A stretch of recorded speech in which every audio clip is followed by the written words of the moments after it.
Well, you know what I'd want to do if I wanted to share that with my marketing team? Here's a pro tip. If you miss this, you're going to be sorry. Look in the right-hand column. See where it says share? Look in there. See my screen? See share? See where it says share? See right there? Share. See that link? Share. You got to see that. You know why? Here's how you get your team involved. Watch. Click. Boom. Create link. Copy link. Let's go to a new URL. Let's just paste it in and watch what happens. Look at the shared link coming up. Now this entire conversation is here. There is the original. There is the output with all the things we discovered about your value prop.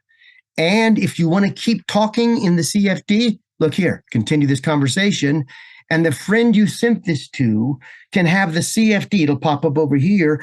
There it is. And they can continue the same chat, refining it. Jeremiah, you might have said, hey, put this into a Facebook ad.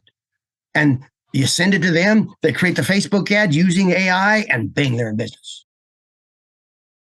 That's the share feature. And it's so simple that you might underestimate its power, but you can do team workflows, clients. Guys, I'm running ads to shared chats. Wait, think about that. What if you spooled up a powerful AI conclusion and ran an ad to it?